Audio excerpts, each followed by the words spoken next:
Let's regroup here. It's a Saturday. It's a long weekend. Let's just take a second and relax. Couple good, couple bad. We understand that things go up and down here, and that's why we give you 5 opportunities. Hunter Green, not good. The WNBA play in which we ended the night, fucking forget who it was. Yes, absolutely. Seattle Storm. That's who it was. I don't know what to tell you. I don't even have the right background on here for this video. I don't know what's going on here. You know, we haven't hit a parlay in a week. I don't know what's going on. I need more Jimmy. Just give me more Jimmy, please. I'm a mess. You're a mess. It's the holiday. You're probably still hungover. All the other things from Friday night. Good for you. Good for you. You went out and enjoyed yourself. And rightfully so. And if you're working and if you're a late night shifter, if you're a second, third, whatever, then thank you. Thank you for working on a day and a night in which a lot of people just took off and checked out probably before they even left. We'll tell you about Caesars, $10 or $12.50, whatever you want to put anywhere in between that. Right back on Caesars. If you missed 21 or older gambling problem, call 1-800-GAMBLER. Okay, you know the drill. I ask you to hit the thumbs up button and to subscribe to this YouTube channel as we get our push to 100K. And you sit back as we start the clock. Bang. Let's go. Let's go. Let's go. Miami Heat win the game. I can't tell you anything other than that. The Miami Heat win the game. Jimmy Butler doesn't look like he did in Game 5. The Miami Heat don't look like they did in Game 5. None of that. None of that. No. Let Grant Williams talk all he wants. Let Jason Tatum do whatever he wants to do.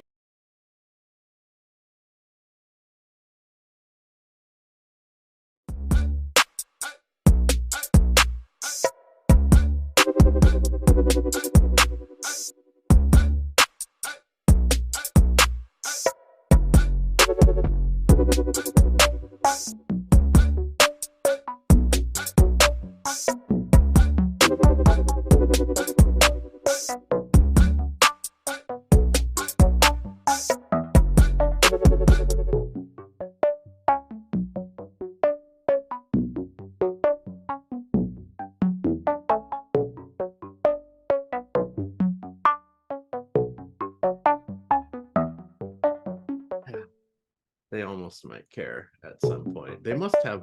Do they even have bigger NBA slates today? I haven't even looked. I got a FanDuel VIP rep for the first time.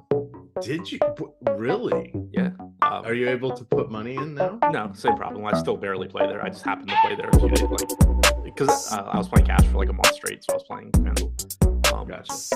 And yeah, I got a rep, and it just coincided with going back to tournaments and not playing there.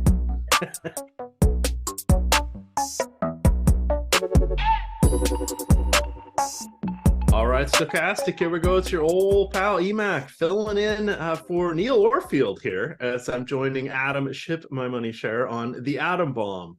Oh, wait, no, this is the Stochastic MLB Strategy Show. Once upon a time, it was the Adam Bomb. Adam, it has been a few weeks since we've done a show together. How are you doing, my friend?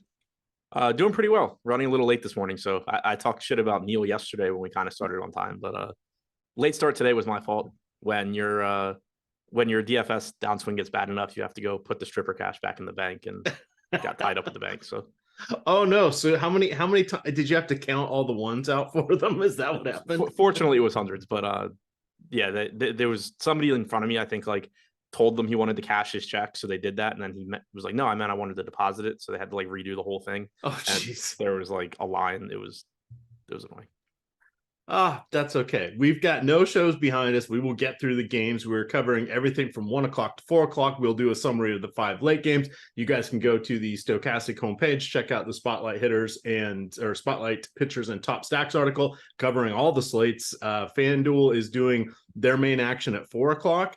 They're kind of punting on everything after that. They are doing some large NBA contests. We will have NBA live before lock tonight at 7:30. You're going to get Rinpack on that. So he's coming off a $10,000 win over there on FanDuel. So I'm sure you guys will want to hear what he has to say. And then by virtue of starting at the 1 o'clock games, we're going to hit the DK main slate. They're kind of punting the 4 o'clock slate, but they do have a 7 o'clock slate that has a $15, $150,000 tournament. So this is kind of what happens on the holidays. You get a little catch as catch can, but we'll walk through all of this for you. But we're going to get going here. I want to remind everybody that it does help us out when you hit the like button, and especially when you subscribe. We are cresting towards, where are we? 88,000 subscribers. So we're not that far away from 90. I bet we probably get there by the NFL season, and then it's 100K and beyond. But definitely help us out there on the YouTube channel. And then not only do we have this YouTube channel, we've got 4 of them total here under the Stochastic banner, but the one you guys want to follow is Odd Shopper. And every Monday through Friday over there, they have the Odd Shop at 4 o'clock. That breaks down all of the great wagers of the day, tells you how to use some bonus bets, make some parlays that have some synergy, use all of the different tools we have here, both at Stochastic and Odd Shopper. So check that out. That is the Odd Shop at 4 o'clock every Monday through Friday. All right, Adam, let's get on into the action here. We'll start with the 1 o'clock games. We've got the San Diego Padres at the New York Yankees. You've got Michael Wacha going for San Diego. I want to say at one point he had 13 innings and 1 strikeout. I think he had to start after that, but he's sort of been all over the place. On the other side, you've got Luis Severino, who is an enigma himself. What do you like in this matchup other than potentially the offenses? Yeah, I mean, potentially the offenses. I do think Severino is potentially interesting. Hasn't pitched, or did pitch the 21st through 75 pitches in 4 2/3 innings. So reasonably stretched out for 7K. 3.8 implied run total for the Padres isn't anything crazy. So I think he's kind of interesting at that price tag. He's pulling 11% ownership, 8% chance of being a top 2 pitcher, 12.5% top 2 value percentage. So I don't mind getting some of that. Michael Wacha, I think, is a more difficult sell, not getting any ownership. $100 more expensive than Severino going up against this Yankees lineup. Not a great strikeout pitcher, like you were alluding to. So far this season, striking out 21.7% of hitters, which is decent, but probably towards the upper end of what you're expecting from Wacha. 3.49 FIP is good. Like, he's been solid this year, but it's tough to really want to get much of him in tournaments. All right, if we're looking at attacking Wacha here with the New York hitters here, let's see. I don't know if we hit refresh here and see if I can get that lineup here. And that was slow. Oh, there we go. We do have it. Oh, wait, Rougned Odor leading off. Wow. That would be. It's a little bit watered down lineup today. All right, so back to let's go over here and let's look at San Diego first here. So Odor leading off is kind of interesting, bit of a remember me game, all sorts of power. Does he connect? Well, we shall see. But you've got Tatis, Soto, Cronenworth. Those are your main guys to expect. Nelson Cruz coming in against a righty. That's a bit of a rarity these days. Trent Grisham wrapping things up down at the bottom third of the lineup there, along with Hassan Kim, and who was the other guy? Brett Sullivan there. What do you like here for the Pod Squad? I like Severino more now that I kind of looked closer at the lineup. Yeah, I'm not that interested in the Padres. Like, the case you could make for them would be that they're getting a positive park shift. They're facing Severino, who's making his second start of the year. Like you said at the top, you never really know exactly what you're getting from Severino. He's had entire years where he's dominant and then entire years where he can't pitch. So you never know exactly what you're getting. But this lineup is pretty appealing for Severino. Like, Odor has been hitting well lately, but you probably shouldn't assume that he just figured out how to be a consistent major league hitter. He's been around a while. It's never happened.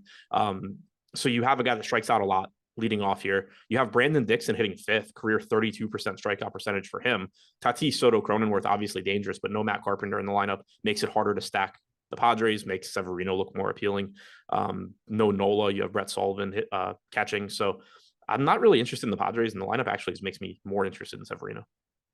All right, looking over at the Yankees, of course, you've got Judge there, who's just otherworldly at this point. His last 700 at-bats in righty-righty matchups, he has a 370 ISO, a 450 WOBA. That is pretty impressive. You've got Anthony Rizzo crushing as well. And then it sort of falls off here. Other hitters have moments, but, DJ LeMahieu, he of the two batting titles, he's on the downslope of his career. Harrison Bader can make the ball go far when he connects, doesn't always connect.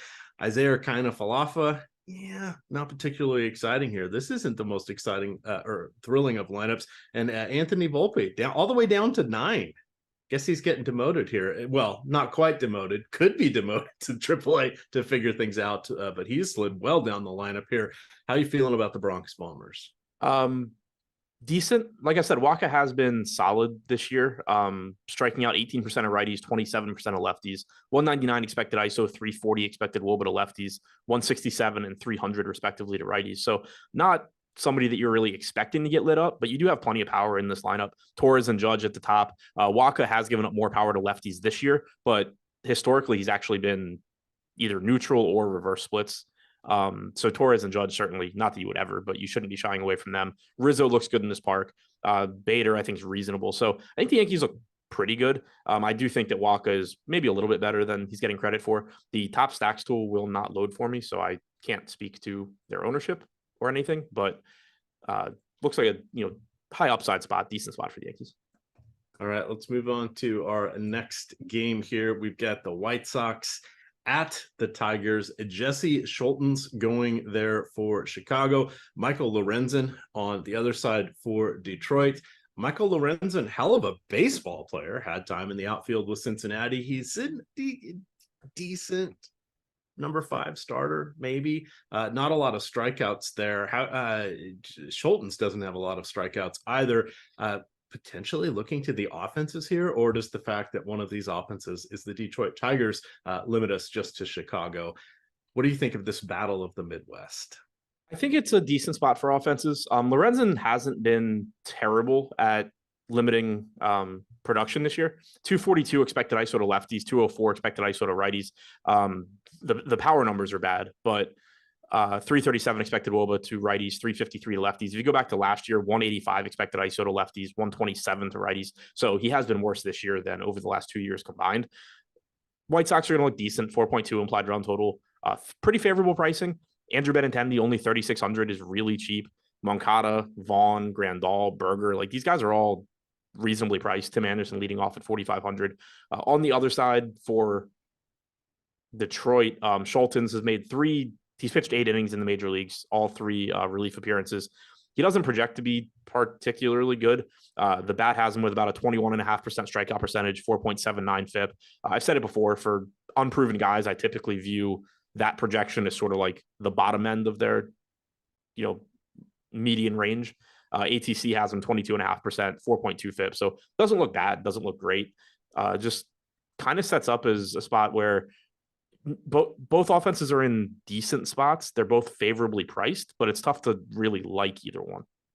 Yeah. So looking at Schultens here, he actually has been plying his trade for quite some time, putting it kindly. He started out in the minors in 2016. That was after pitching both for the University of Arizona and Wright State University. He was selected in the 9th round of the 2016 draft. He has kicked around to a variety of places and never really got much time in AAA until after the pandemic. 2018, he had 29 innings at AAA. Then 2019, he spent back at AA there. So yeah, this is probably his last hurrah. He may kick around a little bit as a reliever, but I don't expect to see too much from him. So I think you can definitely target against him.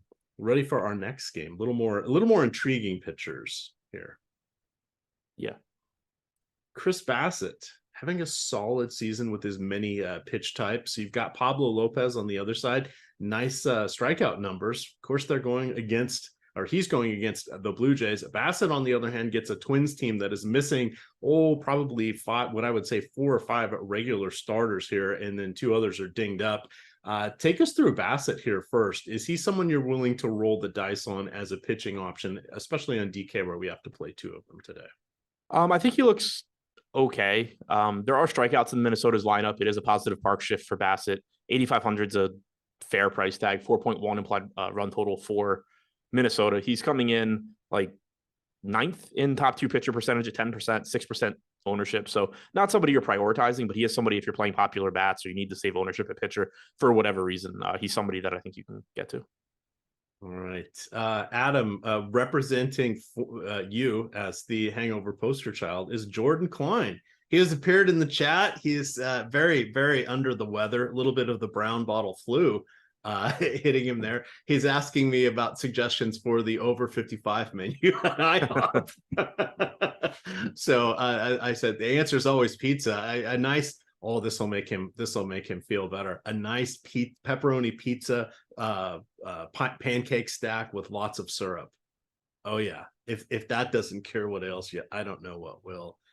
In this one, looking to Pablo Lopez, are you ready to tangle with the Blue Jays lineup today?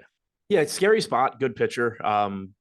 3.9 implied run total for Toronto. Lopez is coming in with the 3rd highest top 2 pitcher percentage at 16%, only pulling 13% ownership because you, deservedly so, have a lot more ownership going to Luis Castillo and Framber Valdez, who are ahead of Lopez in top 2 pitcher percentage. Then you also have more going to like a cheaper Charlie Morton, a cheaper Corbin Burns. So I get why Lopez is being squeezed a little bit, but I do think it opens up the door in tournaments to get to him. He's struck out 30.5% of hitters this year, 3.62 FIP. We know that, he was good with Miami in previous seasons as well. So it is a really scary matchup against Toronto, but the park, is favorable for Lopez. Toronto's got a lot of right-handed hitters. Lopez so far this year has struck righties out at a 33.8% clip with a 256 expected WOBA. I like him in tournaments at the relative lack of ownership. All righty. I see. I have the same problem there with top stacks, so let me send them. You haven't sent, so it's not just me yet. Yeah, no, it's getting a fatal error of some sort there. It looks like everything else is working. No, yeah. Top pitchers tool, projections, etc. So did you send something? Because I was about to, but if you are, I can send it here as we kick off our next game here. Any other highlights you want to mention in this one? It's 10 games on the DK slate. This is not on starting with our next game will be on the 4:00 games, which is the FanDuel slate. Is there anything else you want to call out from Bassett and Lopez? Because I have 10-15% each maybe as your pitching choices today. Yeah, I think that's pretty reasonable. Lopez is the one that I would want to get to first. Just better strikeout stuff, favorite, all of that. Bassett has been a little bit susceptible to lefty power this year, 191 expected ISO. I'm not in love with the twin stack or anything, but you do have Joey Gallo back and leading off. You do have Julian hitting second at 2,900, Kirilloff's batting cleanup. There is some pretty cheap power at the top of this order. All righty, let's look at our next game because this is one that you will like. It's the Texas Rangers going against your Baltimore Orioles. Adam, we've got Andrew Heaney on the mound. Heaney, when healthy, has a solid strikeout upside. You've got Dean Kramer on the other side. What is going on with Dean Kramer? His first 6 starts or so, he was an absolute disaster. Calendar flipped over to May, and suddenly he is a pretty good pitcher again here. The truth probably lies somewhere in the middle. Talk to us about the pitching here. I think Kramer is someone. Heaney is someone we can go to, even though the batters of Birdland can be pesky.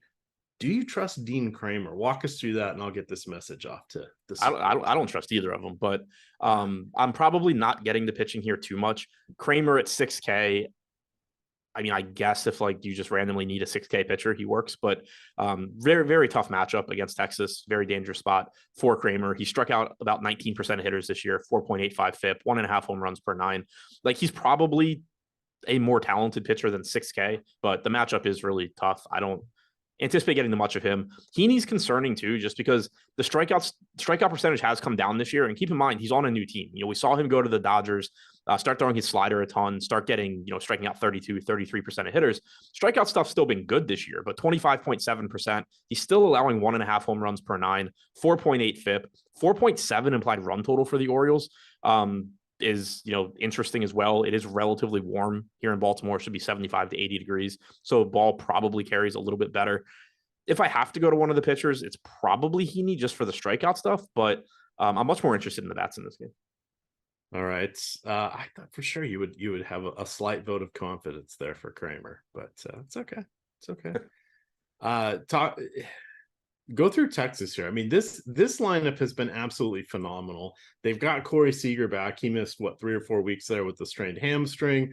Mitch Garver, I believe, should be back here at some point. So this is going to make the lineup look even better. Moving Robbie Grossman from an overmatched 2-hole hitter to the 7th spot in the order is a major upgrade there. We don't have this lineup yet, but I believe Jonah Heim had last night off, so switch hitting catchers should be in there as well today. You've got Tavares, Leody Tavares, who last night got a home run. He occasionally will steal a bag as well. He can start you a wraparound stack there that can help provide some differentiation. Is there anybody you don't like from the Texas lineup today? I mean, the word like is probably a little bit strong on Grossman, Duran, Tavares, but I get why you would roster them. They're really cheap. If Texas goes off, they can still certainly be useful. We saw yesterday Tavares and Grossman both hit home runs, so plenty of upside there. And then the top of the order obviously looks really, really good. Kramer has had power issues this year as well. Lefties in particular, he's only allowed a 186 actual ISO. I say only, I mean, that's pretty high, but it's manageable. 296 expected ISO to lefties, 405 actual WOBA allowed, 435 expected. And you're pitching in Camden Yards where, they've done a lot to mitigate right-handed power, but left-handed power is still very good. 11% better than league average for left-handed home runs over the last 3 years. Seager and Lowe look very good. Jonah Heim looks good. Grossman left-handed, Tavares left-handed. And then, obviously you can still get to guys like Semien and Garcia Young. It is more difficult for them to homer in this park, but it looks like a good spot for the Rangers. And yeah, I mean, the thing with stacking against the O's is you do need them to get to the starter and get to him early. If you get into the back end of the Orioles bullpen, you're probably not scoring runs. It's not a team where, if you get the starter out in a close game, like you're going to have success because the bullpen's really good. But if you can get the Kramer early and get into the part of the Orioles bullpen that isn't as good, where they're not going to, Cano and Bautista at the back end, you can still have some success. So I like the Rangers here. I like the Orioles too for how much power he gives up. I do typically prefer them against right-handed pitching. I do typically prefer them when they're not in Camden Yards, especially if they're facing a lefty. So that's the downside, is that, you have Rutschman, Mountcastle, Santander, Hayes, Urias, McCann, Mateo. These are all right-handed bats that have some power, but hitting in Camden Yards does make things more difficult. Yeah, Santander and Mountcastle obviously are the two key guys. 230 and Santander 260 ISO since the start of last season against lefties. Mountcastle 230. Nobody else I think is over 150. So Mateo's kind of close, but just get some interesting pop here. Anything else from this one, as we have quite a few games to go here? Jamal Parker said no trust for Texas versus Baltimore. I'm not sure what you meant by that, but I like Texas bats quite a bit. I think I actually like the Texas bats more than the Baltimore bats, just because from a home run standpoint, I think it sets up better for Texas. All right, continuing along here, we get Framber Valdez is the lucky winner going against the Oakland offense today. He saw them in his last start, complete game shutout, if I remember correctly there, over his last 1,200 batters faced. Valdez has a negative 2.5 degree launch angle, which has resulted in nearly 2/3 of his hits in play to be ground balls. And then he's he's either allowing a ground ball or striking out everybody. This is just ridiculous at this point, Adam. He seems, the 11-7 on DraftKings seems like a slight discount. 11-6 on FanDuel, even though we're only rostering one pitcher here. I'm perfectly fine with it being Valdez. He's all but a lock for a quality start today, which is something that you would like to secure on FanDuel.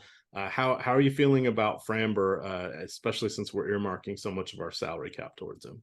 Yeah, I still feel great about getting to him. He's really, really good, and he's got as good a matchup as you're going to get. He's facing them in Oakland, which is nice. I said it a couple times. Josh disagreed with me. I think the Orioles AAA team would beat the A's in a 7-game series. The A's best pitcher from last year is on the Orioles AAA team. I mean, it's it's unbelievable how bad the A's are. You have a 2.9 implied run total here. Valdez doesn't get as many strikeouts as you would typically expect from a guy at 10-7 or 11-6, but 27.5% this year is still good and an uptick from where he's been in the past. Still getting a lot of ground balls, like you said, not walking guys, can go deep into games, 2.92 FIP, 2.52 XFIP. I think it's a really, really obvious spot. And the question just becomes, are you able to find the salary to get to him over the Castillo, Lopez, Morton, Burns range? Who is the Baltimore team? Is it Norfolk or is it? Yeah, okay. Norfolk. All right. I thought it was, but then all of a sudden I was thinking of Tidewater. And I'm like, that's I pulled it up. I don't know if you've seen it. I pulled it up on the show with Josh the other day. I don't remember what it is off the top of my head, but their run differential, I think, is like 100 better than any other AAA team, or at least any other international league team. That's rather absurd. That is they have a bad major league team playing at AAA, basically. Yeah. What have they played? Like 40 games at this point? Probably something like that. So like it's a multiple positive run differential. I mean, it's probably 2.5. That's just crazy. I think I don't remember what their run differential is, but they are. I'm pulling it up now. I think they're like, I don't know, winning like 67% of their games or something. They're 34-14. Which is just almost impossible. Almost it's so impossible. It is impossible to do that. Right. Plus 119 run differential. The next highest in their league is 33. Yeah. Oh, it's the Norfolk Tides. That's where I was getting Tidewaters in there. Okay. There's so many. It's funny because and I've been out here long enough, but the teams periodically change who they're affiliated with from time to time. So it was Ottawa for the Orioles for a while, and before that it was Rochester. Yeah, a lot of them have gotten a little more regionalized over the last couple decades. Like, that was why the Orioles. That was one reason the Orioles took Norfolk, was they can quickly get their guys from AAA to Baltimore now. Yeah, or Potomac Nationals, the Peanuts, they had theirs, and they've got another team up in Maryland as well. So all Seattle, all those teams are close now. Yeah, Seattle, their AAA team once upon a time was in Calgary, Canada, which was not close. Right. So, and at that point in time, the Oakland Athletics had the Tacoma Tigers were their team. So it was like 20, 25 years ago things changed around a little bit. But yeah, it used to be like, oh, they're calling him up from AAA. It's going to take him 2 days to get here. So it was quite a different time back then. All right, back to this one here. Do you have a listed pitcher yet for Oakland? I thought they might be starting a rookie, but I see nothing on ESPN or the MLB lineups page. I'm seeing Hogan Harris listed. I don't know how official it is. That is. I don't think he's pitched in the majors, if I remember correctly. He has one. He pitched April 14th, the third of an inning against the Mets, and gave up 6 earned runs. All right. So he's 26 years old, third round draft pick back in 2018 out of the University of Louisiana at Lafayette. Let's look at his minor league stuff here on Baseball Reference. No great shakes here. Decent strikeout stuff. Looks like he probably should be a reliever, maybe a multi-inning reliever. I think it's a tough ask for him to be a starter. He has made 16 starts at AAA, 60 innings. He has 5 ERA. His strikeout still 10.6, so he'll probably project for about 8.5 or so when he gets up to the show. Any reason to not load up on the Astros?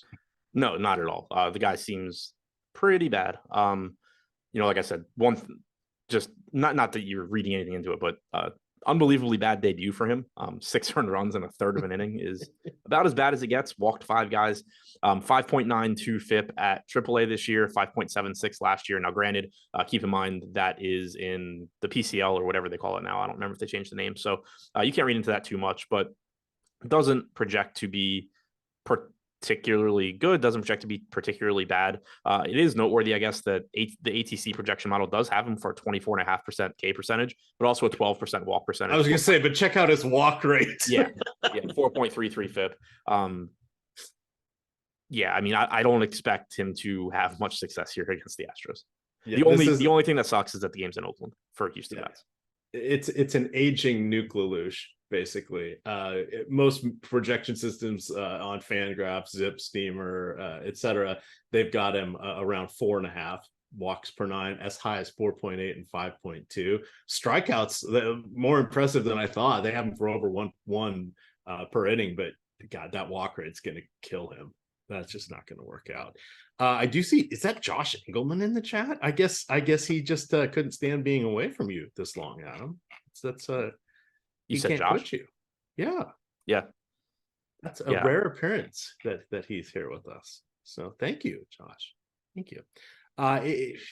Would you like to call out any of the particular Astros batters aside from Tucker all of them? And Alvarez?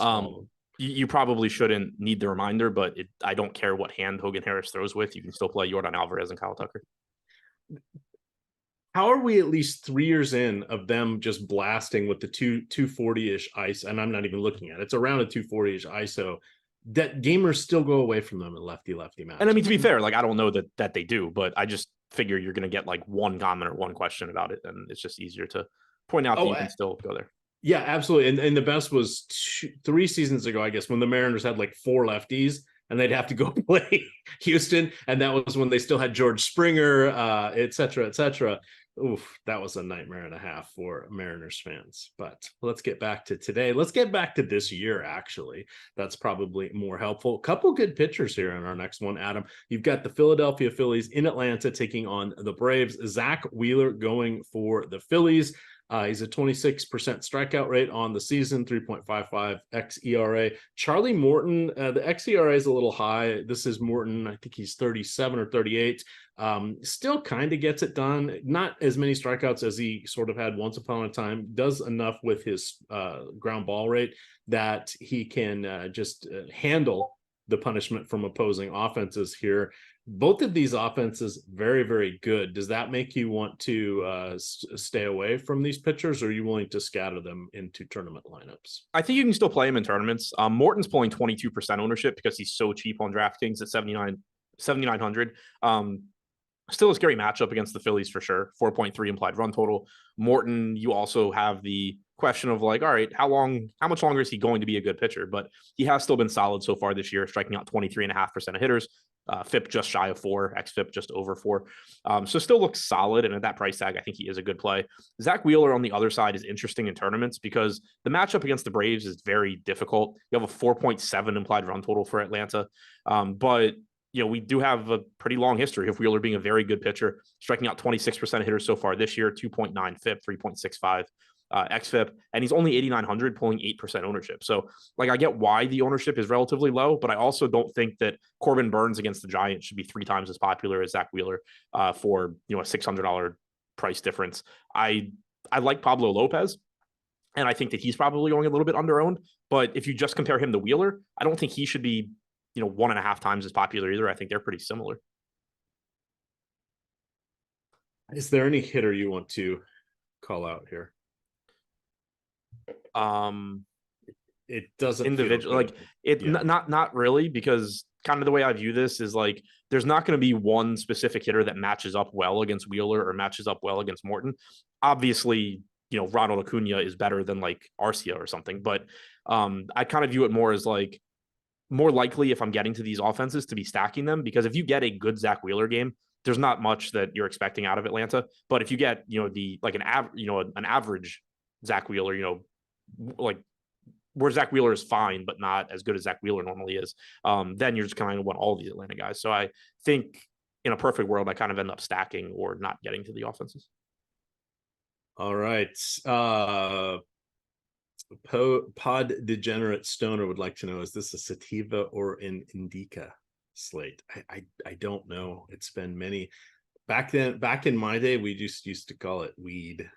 It's very fancy now. It's been a long time since I have partaken in a little recreational activity there. It's now legal in most places. Yeah, those days are long behind me. Sorry, I can't give a good insight into that, but I can give good insight into the 400 people that are watching, that we have just 59 likes. I'm going to click that. Now we have 60, but until we get to 100, I'm going to have to do some ad reads here. So, hey, I'm going to do one that's in your favor. We got Underdog Fantasy. They are the sponsor of the show. If you come in through the link below us here in the YouTube description, and perhaps producer Mike will drop that into the chat for us, but you can get up to a $100 deposit match by using the promo code Stochastic or the link that will be popping up there. You must be 18 or older, as well as 21 or older in Massachusetts and Arizona, 19 or older in Alabama and Nebraska. But check out Underdog. They have a variety of games. So they have their prop games, their pick'em contests. So that's a lot of fun, especially if you're in non-legal sports wagering states.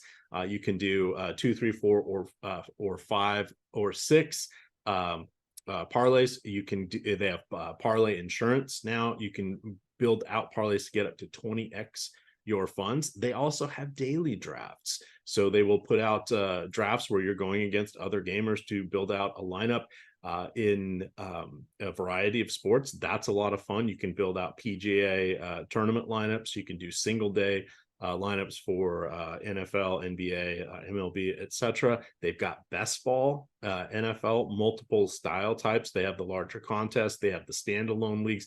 They kind of can scratch every itch there for you over at Underdog Fantasy. So take advantage of this this promo. It is a pretty good $100 deposit match. I remember when I signed up there, it was only a $25 deposit match. So jump in on this one. But that is Underdog Fantasy. They also have a nice app as well. All righty, let's get back to the action here. We got to scroll all the way down to see the Washington Nationals against the Kansas City Royals. Couple of, I don't know, pitchers that are on different trajectories. Brady Singer was a pretty solid pitcher. He is having a horrible season this year. Josiah Gray led the league last year with 38 home runs. He now is having a good season, though it does seem to be a lot of smoke and mirrors, Adam, because he is walking everybody and not allowing home runs. So when that reverses course with the home runs, he could be in trouble. His strikeout rate is down a little bit. I am not sure what to do with him at this point, but I think until further notice, we need to attack Brady Singer. How do you want to approach the pitchers in this one? This game is really, really interesting because it's two cheap pitchers against two bad offenses, two cheap offenses against two not very good pitchers. I'm intrigued by $5,400 Brady Singer at no ownership, just based on the talent that's there. Like, yeah, he has struggled this year, but he was solid last year, like you said. There's no reason to think that he's just going to completely fall off. I don't know what the issue's been this year, but 19% strikeout percentage, 5.05 FIP, 4.76 xFIP, 1.5 home runs per 9. Like, he's been really bad, but he's $5,400 and not owned. So if you need a value pitcher, I think it's kind of interesting. You probably won't need it that often. For Josiah Gray, I don't anticipate getting to him too much. Like you said, the home runs haven't been a problem so far this year, but he's also not striking out a lot of guys. So it's a trade-off that isn't necessarily great for DFS. 129 expected ISO to lefties, 132 to righties, but only striking out 17.5% of righties, 20.5% of lefties. So if I get to pitching, I probably go to Singer more just because he is so cheap and he is facing a bad Washington offense. But the offenses, I think, are where you're probably going to live. Both of them have about 4.8 implied run totals, just like yesterday, about 80 degrees in Kansas City. You know, Gray, like we just said, has been better at limiting power this year, but we're not very far removed from him being extremely home run prone. He has to deal with Nick Prado, Pasquantino, Perez, Melendez, Witt at the top of the order, most likely. Any of those guys are going to look like good plays. On the other side, Luis Garcia is still cheap. Lane Thomas, Meneses, Dickerson's 2,200. There's a lot of value likely to come out of this game. In chat, Trey says, how you feeling about Singer? He is my Bubich. Yeah, I mean, still in the lead? He's hurt. Thank God. So many bankroll jokes about to be made here. Yeah. I mean, no, we're not good on Singer, but I'm with you as far as thinking that at no ownership, he's a good play. All right. 3 games to go. Not too shabby here. Making solid time. I want to remind everybody we do have NBA Live Before Lock. That is at 7:30 tonight. It's going to be featuring Ryan Patnick, you guys know him best as Rinpack, coming off a nice $10,000 victory there on FanDuel in the last NBA slate. We have an elimination game, but it's suddenly gotten spicy with Boston winning the last two, heading into Miami tonight as 3-point favorites. Of course, it's a tall order for them to win tonight and then again in Boston on Monday, but if any team can do it, it's them. They were in the finals last year, so that'll be a fun one to watch. We also have a variety of videos on demand popping up today, both on the Stochastic YouTube channel as well as OddsShopper. You guys can scratch that itch for the various sports wagering sites, some other DFS content and sports, etc. Always fun to check that stuff out, but take a peek over there on our various offerings. All right, Adam, we've got 3 to go here. We've got the Seattle Mariners. They are putting out Luis Castillo, who has been a solid addition for them. He's been a nice steady veteran presence there in the rotation with their with like 3 good young pitchers in there. So that is it's been interesting to see them be a much better team than they have been in past years. Of course, making the playoffs this year could be tough, so I'm glad they did break their drought last year. Vince Velasquez is going to be starting for Pittsburgh. He has been out for the last 3 weeks with elbow soreness. He did make a rehabilitation start in I can't remember if it was AA or AAA. Now I've closed out my note sheet, but let me get back to that. So I expect him for about 50-60 pitches today. If things go sideways for him early, it looks like Roansy Contreras might be skipped this time around in the rotation. If I was trying to figure out what they're going to do with him, he is not scheduled until next Saturday. His last start was Sunday, so at some point he's going to get some bullpen work in today, but he could be as a long reliever because he's on full rest right now. And then Luis Ortiz, the lefty, he's looking like he's going to start tomorrow, but he would also be an option today to come into the game. This was going to be his regular start day. So if Velasquez does falter, they are going to have some other options there in addition to their bullpen. And it was AAA Indianapolis where he had 63 pitches, 4 scoreless innings there. How do you feel about Velasquez, and what is great about Luis Castillo? Yeah, so not interested in Velasquez. I expect 75 to 80 pitches if things go well. He's 7,700. I don't really see any reason to mess with him. Castillo's getting the most ownership on the slate, and deservedly so. He's $1,400 cheaper than, or $1,500 cheaper than Valdez. So that's why you're seeing the gap in ownership there. You know, Valdez does have the better matchup, but similar 2.9 implied run total for the Pirates. Very favorable pitcher's park. Very good pitcher in Castillo, striking out 28.3% of hitters this year, 3.08 FIP, 3.36 xFIP. Looks really, really good. I have nothing negative to say. He is pulling 41% ownership. The next highest owned pitcher on the slate is Burns at 28%, followed by Valdez at 26%. If you want to, say that Castillo is getting a little bit more ownership than he should compared to guys like Lopez or Logan Webb, for example, in the similar price range, I think that's a reasonable take. But, also when you're talking about one position in your lineup and it being pitchers where it's more projectable, I'm more than happy to just get to a bunch of Castillo. All righty. Looking at Seattle, the obvious plays, Julio Rodriguez, Eugenio Suarez, Cal Raleigh, but the unknown plays, the forgotten plays, Ty France, 170 ISO over the last season and change against righties. Teoscar Hernandez, amazing against lefties, more than holds his own against same-handed pitching. And then you got late bloomer Jared Kalenic coming in at nearly a 200 ISO. I'm guessing Taylor Trammell will be in the lineup as well towards the bottom for the platoon advantage. And then likely Jose Caballero will be in as well. Those guys are near minimum salaries. That provides a lot of lineup flexibility here. Would you go out of your way to stack the Mariners today? I think they're a good contrarian stack. The park is terrible for power, so that really hurts.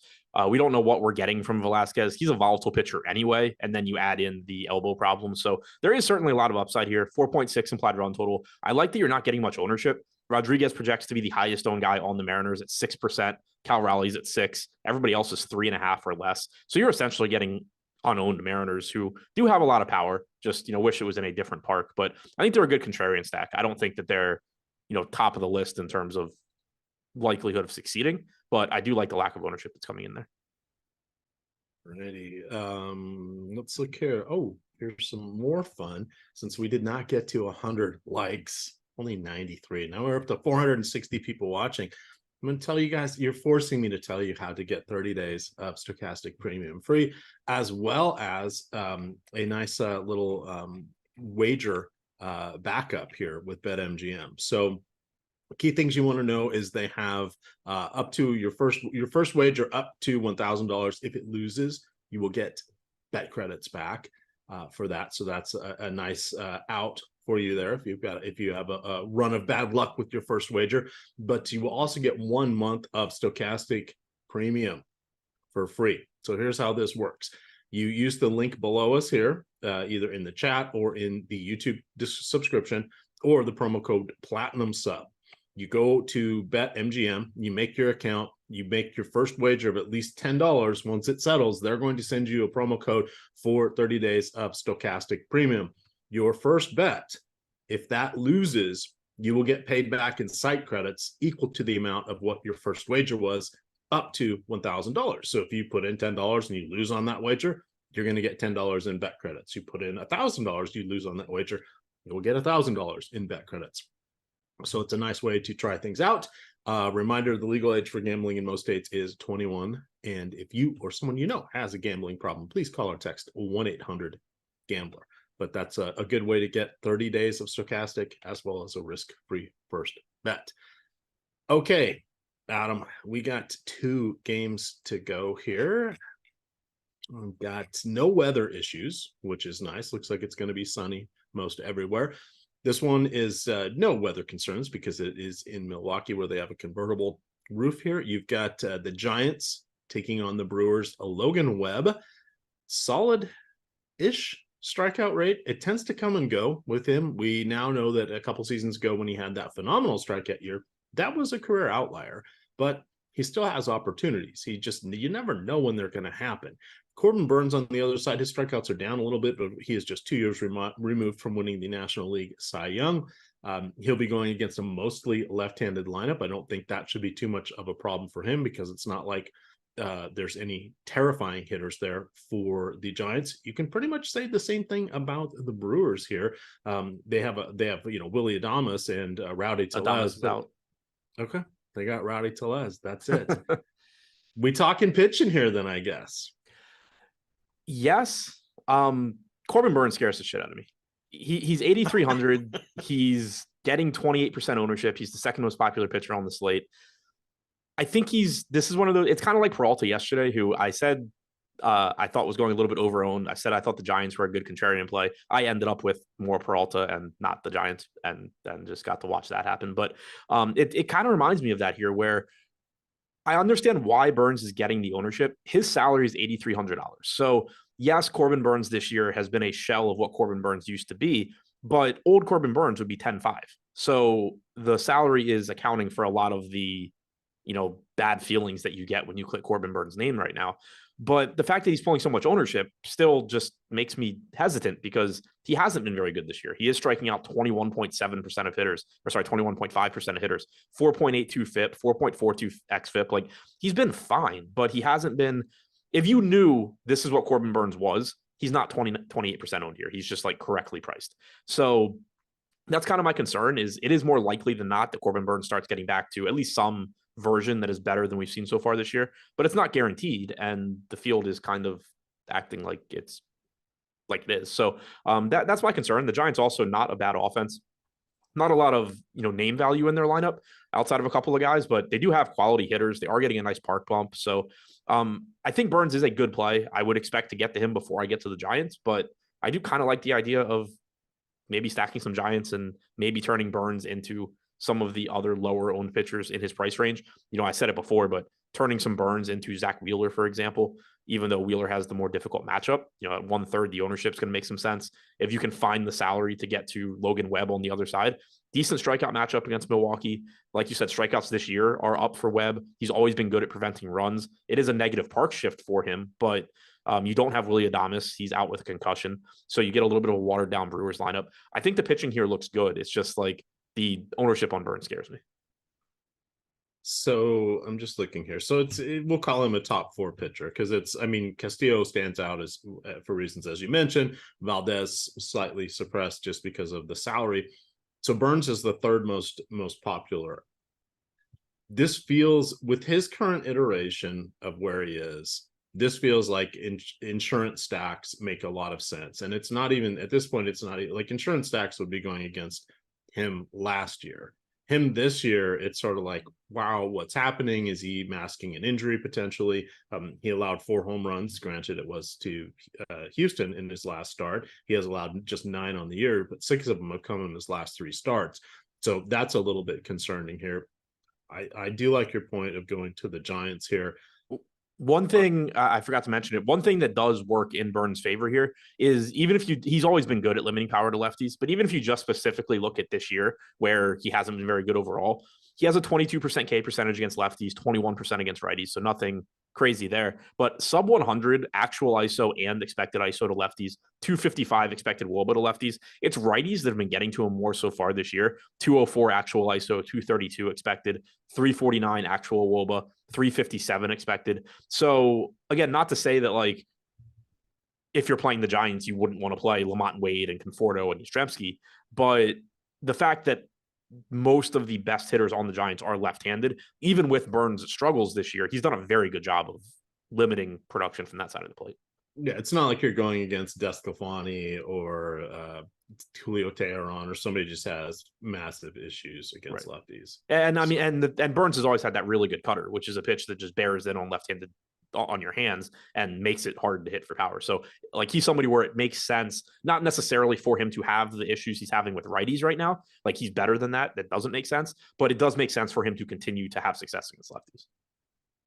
All right, 469 people. That is nice. You know, it would be even nicer. Hit that like button. Let's talk. We got one more game, but let's quickly hit on the one of our newest tools here, the lineup generator.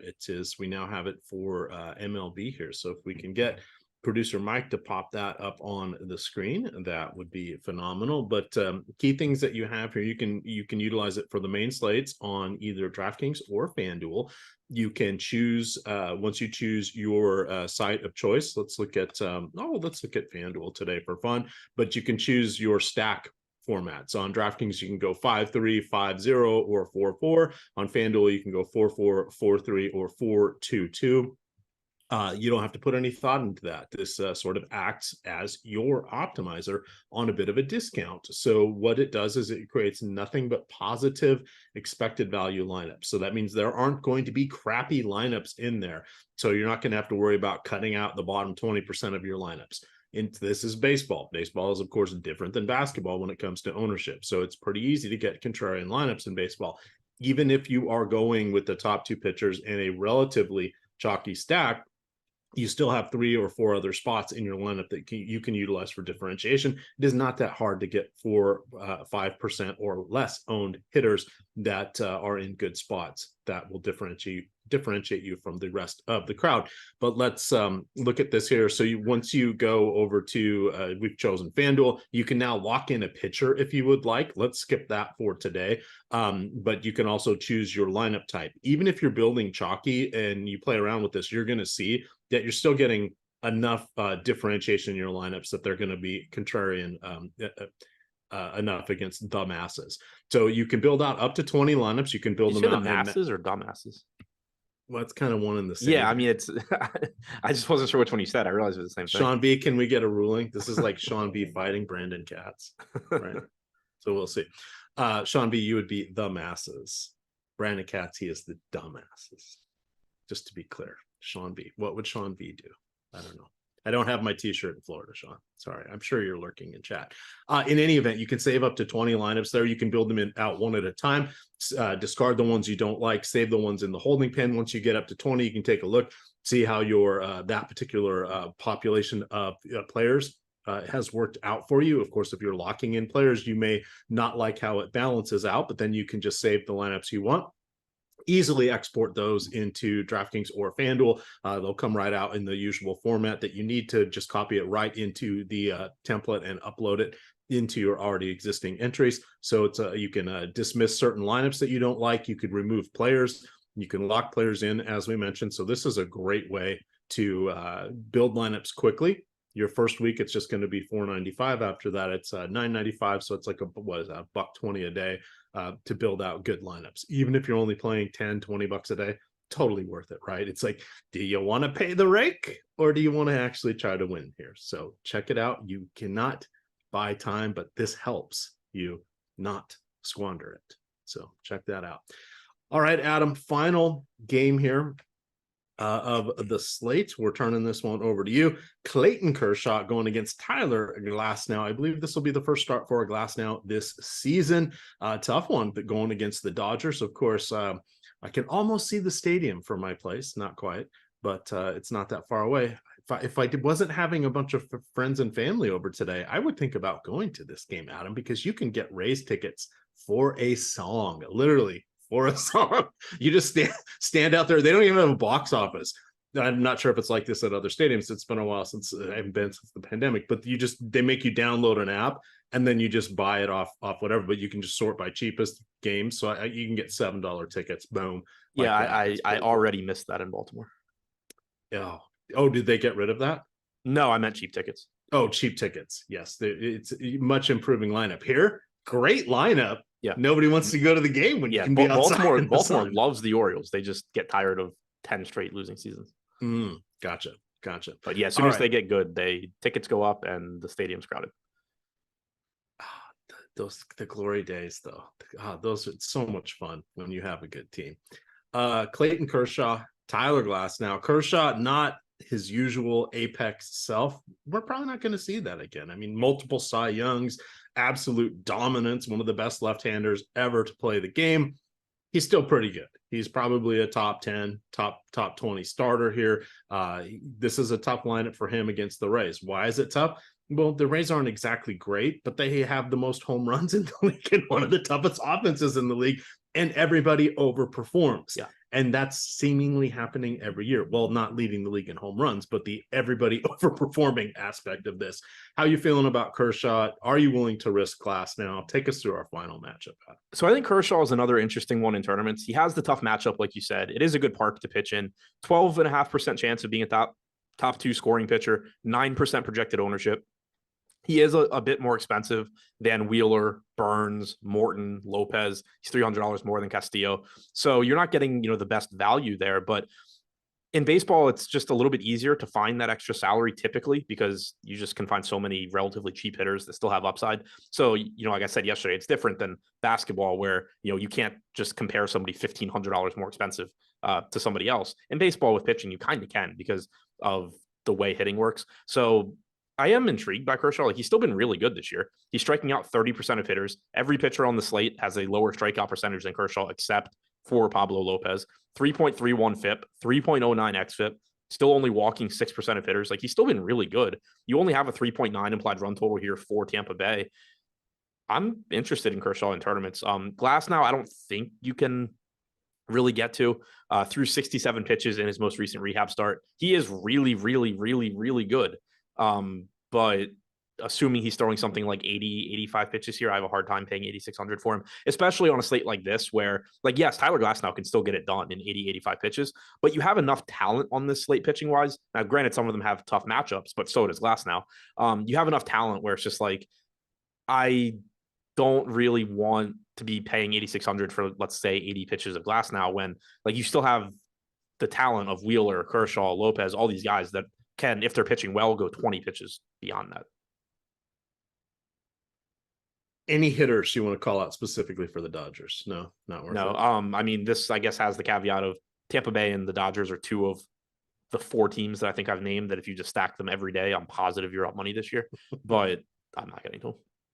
All right. So wrapping things up, we'll hit on the main slate here or the evening slate here in just a sec, just from a high level since that is much smaller contest because of the NBA and the holiday. But reminder, we talked about Underdog Fantasy, how you can get a $100 deposit match by using the promo code Stochastic or coming in through the deposit or the the link that is in the description below us. Same thing with BetMGM. You can get 30 days of Stochastic Premium free, and you can get up to $1,000 paid back in bet credits if your first wager loses. We also have the Stochastic Avatar. So for that, you go to stochastic.com/avatar. If you finish, download the avatar, upload that to your DFS site of choice. If you finish top 3 in any contest with at least 5,000 entries, that's first, second, or third. Not a 50-way tie for first or second, but first, second, or third. You can have a 3-way tie for first. You're still top 3, but you'll get 30 days of Stochastic Premium. You got to tweet the win to Stochastic HOF on Twitter with a screenshot showing your Stochastic Avatar and your win. Don't worry if you haven't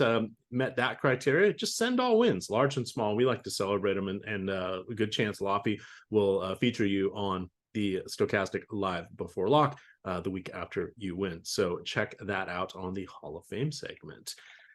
And then, of course, the lineup generator. Use the promo code baseball for all. That will get you 50% off your first week. That is promo code baseball, the number 4 all, baseball for all, or click on the link in the description. That will automatically tag you with that promo code to get you your lineup builder for the first week at 50% off. Then it's $8.95.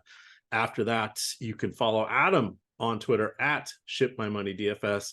Check us out at 7:30. You're going to get Rinpack doing the NBA DFS deeper dive / live before lock / game 6, everything on the line. Check that out. It's a lot of fun. With that, you can follow me at EMac DFS.